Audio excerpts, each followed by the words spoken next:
Bonsoir et bienvenue au journal, la dernière édition de la semaine. Commençons par le sommaire. Une dame accusée de vol puis agressée par son locataire. La scène hors du commun se déroule au quartier Bitin Container dans la ville de Ngaoundéré. Le film de cet incident dans ce 20h. Une solution pour les personnes victimes de déguerpissement, le programme alternatif de logement social. En quoi consiste-t-il réellement? Nous aurons des réponses à l'ouverture de ce journal. Et puis en sport, bonne nouvelle, le Cameroun est qualifié pour la CAN U17 Tanzanie 2019. Voilà pour la une.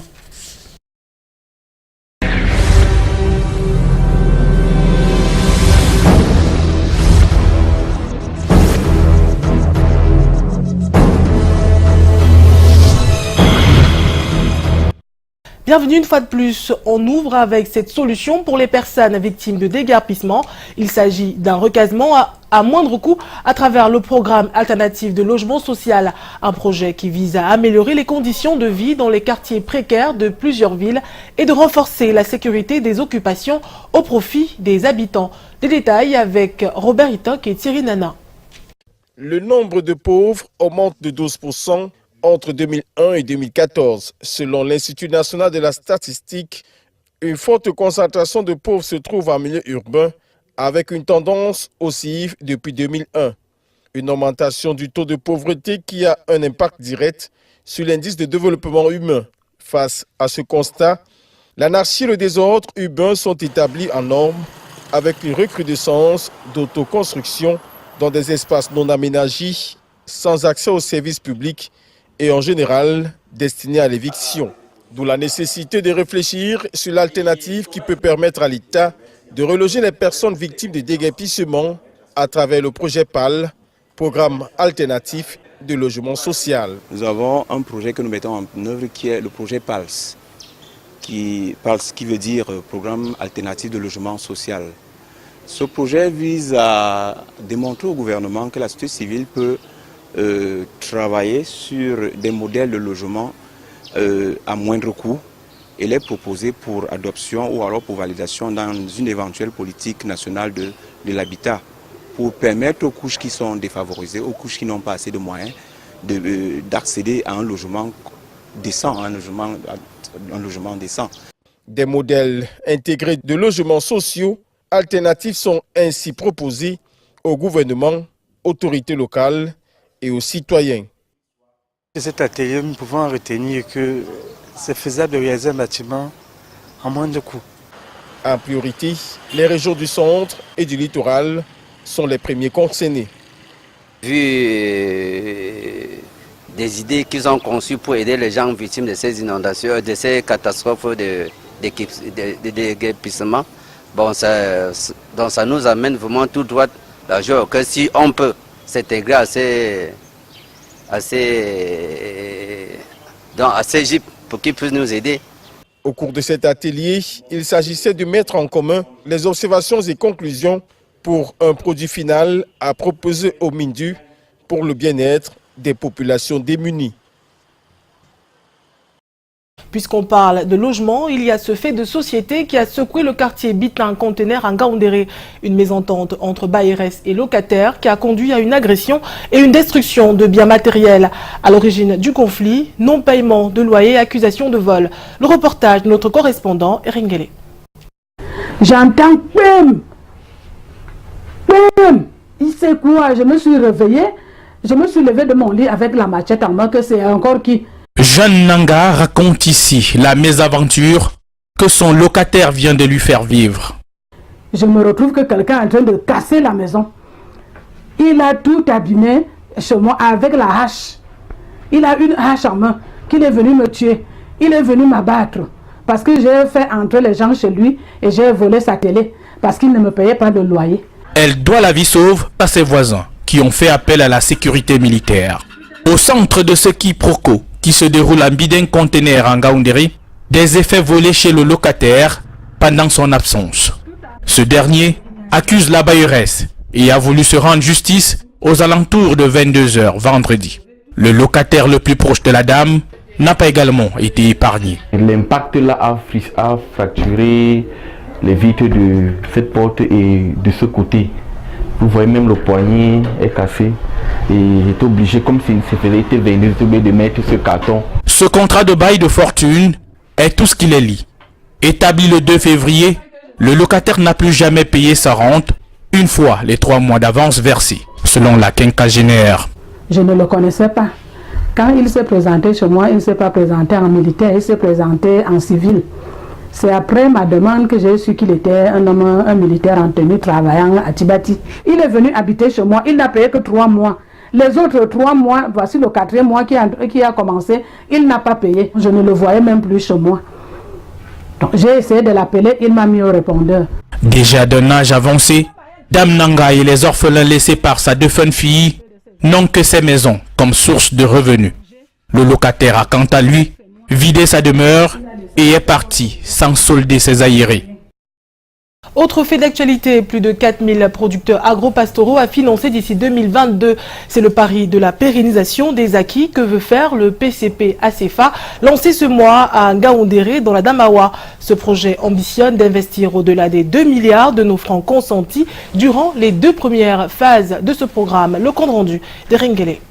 Financer la modernisation de l'appareil de production et l'entrepreneuriat pour réduire la pénibilité du travail, augmenter la productivité et la transformation dans les filières, entre autres axes stratégiques du programme de consolidation et de pérennisation du Conseil agropastoral, lancé ce 9 août à Ngaoundéré, dans la Damawa. Nous allons ouvrir la cible, n'est-ce pas, à de nouveaux bénéficiaires qui ne sont pas organisés en organisation de producteurs comme c'était le cas avant. Avant, pour pouvoir bénéficier du dispositif du Conseil ACFA, il fallait faire partie, n'est-ce pas, d'un GIC, d'une coopérative ou d'une union.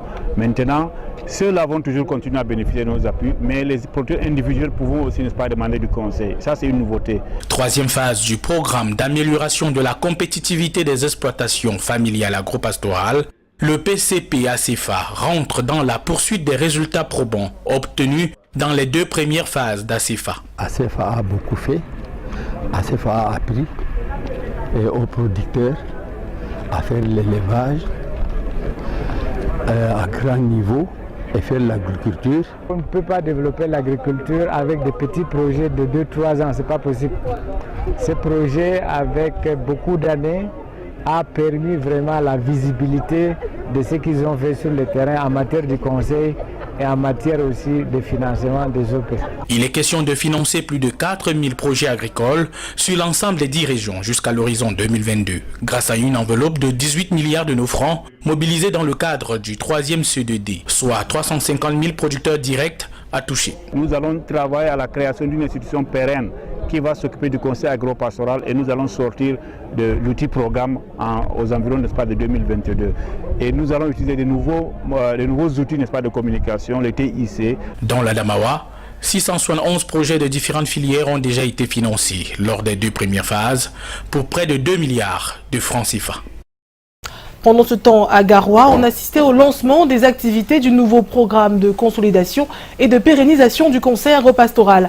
Un programme qui a pour objectif d'accompagner davantage les agriculteurs. C'est l'école des Fun qui a abrité l'événement. Le compte rendu de Monique Naussi. 617 projets agropastoraux financés dans la région du Nord en un an par le programme ACFA. C'est en juin 2017 que le programme de consolidation et de pérennisation du Conseil agropastoral PCP a vu le jour. Il rentre dans le cadre de l'accompagnement de l'État au bénéfice des éleveurs et agriculteurs. Ça matérialise les efforts du gouvernement et surtout de la coopération avec l'Agence française de développement, des efforts d'amélioration de la production agricole, bon, pas seulement agricole, mais tout ce qui est pêche et élevage avec. Les résultats sont satisfaisants selon les coordonnateurs du projet ACFA. Il y a un nouveau dispositif pour d'autres objectifs. D'améliorer, n'est-ce pas, le conseil sur le terrain, de l'ouvrir, n'est-ce pas, à de nouvelles cibles, donc des producteurs indépendants individuels qui ne sont pas accompagnés, qui ne sont pas dans des groupements, qui ne sont pas dans des GIC ou des coopératives, qui n'étaient pas accompagnés avant. Cette nouvelle phase concerne les organisations de producteurs légalisés ayant au moins 5 membres, les groupes de producteurs informels, les exploitations familiales agropastorales. C'est bientôt la fin des vacances et c'est le moment pour certains jeunes de boucler avec des activités liées à cette période. Des jeunes enfants et adolescents qui se sont formés en danse pendant 1 mois et demi ont effectué une restitution devant leurs parents. C'était au quartier Makepe à Douala ce week-end. Le reportage de Yasser Trizortano. C'est une battle entre les jeunes du club Power Fitness de Makepe dans l'arrondissement de Douala 5e. Arrivés en fin de formation en danse pour les vacances utiles, c'est le temps de restituer devant les parents ce dimanche 12 août.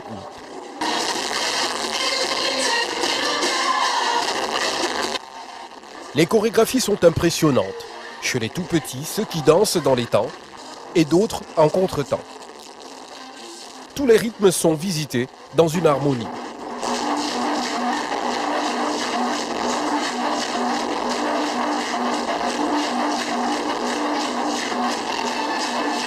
Une idée géniale de Big Power pour initier les enfants au sport et préserver leur santé. C'est très facile en s'amusant pour les enfants de faire du sport, c'est la danse. Et sur ce, nous travaillons depuis 4 ans, dans la 4e édition aujourd'hui et vous-même pouvez voir les résultats. Je suis ravi du fait que les parents de plus en plus nous font confiance de nous donner la garde de leurs enfants. Les pas sont professionnels, enseignés par des maîtres chorégraphes expérimentés, parmi lesquels le célèbre Stéphane Brisy.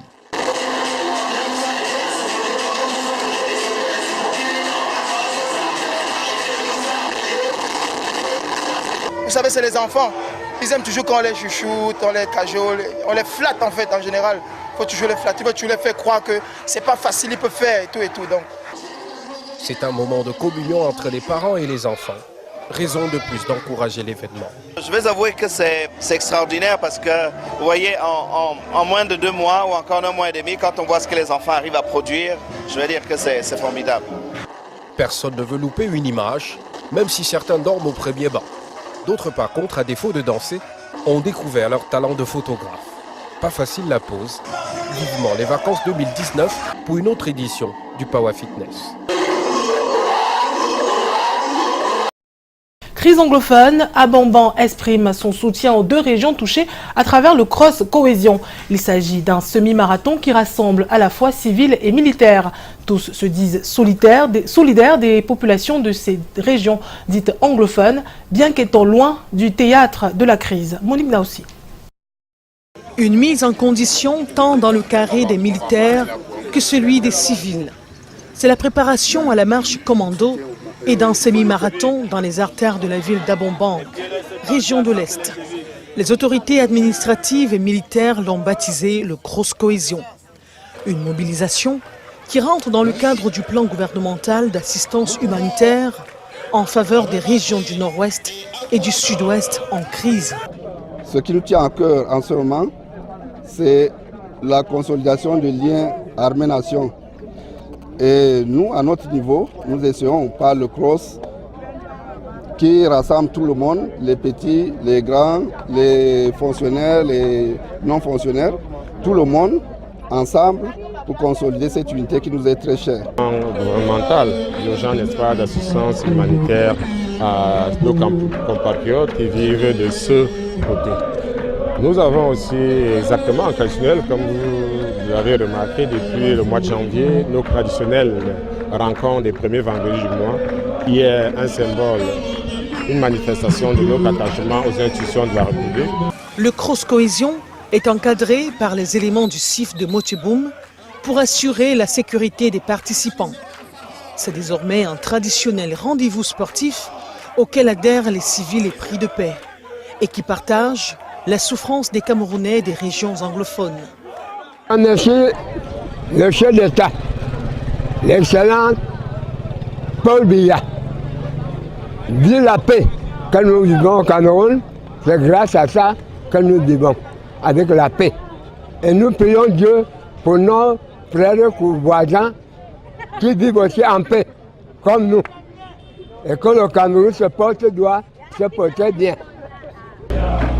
Le message que j'adresse aux personnes du Nord-Ouest et du Sud-Ouest, c'est de leur dire que tous les Camerounais sont derrière ces communautés. Tous les Camerounais, nous sommes tous Camerounais et que nous sommes solidaires de toutes leurs souffrances. D'où cette mobilisation. Et je remercie toutes toutes celles et tous ceux qui ont bien voulu nous accompagner dans ce mouvement. L'itinéraire va de Kolm-Volan à Abombang. Comme à l'entame, le cross cohésion s'achève par des étirements à la place des fêtes d'Abombang. À Fumban s'est tenue l'Assemblée générale des anciens footballeurs du Noun. La relance du mouvement sportif dans ce département était le principal point à l'ordre du jour. Plusieurs solutions ont donc pu être trouvées. Patrick Ngwania, Ndoya Nordine. Comment revaloriser le football dans le Noun? Enjeu et stratégie. Thème de l'Assemblée générale des anciens footballeurs du Noun, réunis autour du sous-préfet de la ville dans l'objectif de trouver des solutions pour redynamiser et revaloriser le mouvement sportif dans cette partie du pays. Relancer le mouvement sportif dans le département en mettant sur pied une commission qui devait d'abord recenser les espaces pour ouvrir au jeu, mais aussi il y a un comité de réflexion parallèlement pour la relance du mouvement sportif dans le département. Au-delà de la relance du mouvement sportif, l'équipe fédérale du Noun, qui jadis faisait la fierté du département, et qui aujourd'hui croupit dans les dédales des divisions départementales, est au cours de cette cérémonie l'objet de toutes les attentions dans l'optique de redorer son blason. Nous pensons déjà, n'est-ce pas, à une équipe en division d'élite dans le Noun, ce qui nous a manqué depuis un certain temps. Nous pensons, n'est-ce pas, aux infrastructures, n'est-ce pas, sportives dans le Noun, que nous allons nous atteler, n'est-ce pas, pour qu'elles soient effectives. À la fin de cette rencontre, un vibrant appel a été lancé au pouvoir public pour l'aménagement du stade municipal de la ville qui se trouve dans un état de délabrement avancé. On conclut ce journal avec une bonne nouvelle en sport. Le Cameroun est qualifié pour la CAN U17 Tanzanie 2019. La finale des qualifications qui l'opposait au Congo s'est soldée par une victoire 3-1. Notre envoyé spécial à Malabo, Mirabo, Maop nous en dit plus.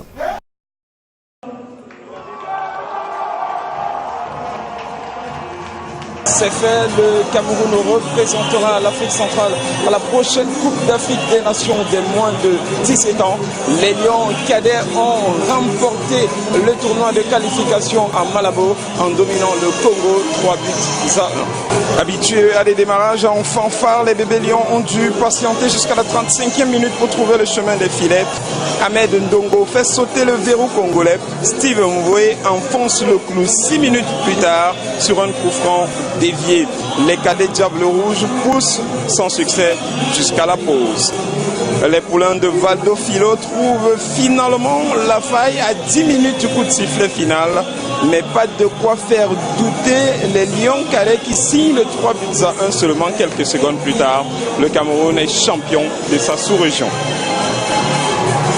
Ainsi s'achève 10 jours de compétition en Guinée équatoriale marquée par la suprématie du Cameroun vainqueur de ces 4 rencontres, mais également la mise à l'écart à la dernière minute de Sao Tomé et Principe après des examens IRM et les soupçons de tricherie d'âge qui ont entaché une initiative pourtant louable pour le football jeune dans la sous-région.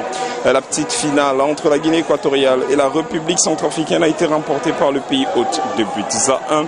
L'UNIFAC a ainsi son ambassadeur pour la prochaine CAN U17, mais déjà la veille, l'Union des fédérations de football d'Afrique centrale était réunie en assemblée générale extraordinaire à Sipopo, la première sous l'ère Edouard Gaïsona. Des assises qui ont connu la présence du président de la Confédération africaine de football, Ahmad, et l'un de ses vices, le docteur Constant Omari, et du président du comité de normalisation de la Fédération camerounaise de football. Mission accomplie pour la bande à Thomas Liby. Malgré une préparation marathon, les bébés Lions ont fait le boulot. Il faudra juste en Tanzanie l'année prochaine faire mieux qu'au Gabon en 2017. André Mirabo à Malabo, au Canada international. Nous reviendrons sur cette actualité dans nos émissions spécialisées. C'est donc la fin du journal. Merci pour votre fidélité. Excellente fin de soirée sur Canal international et à bientôt.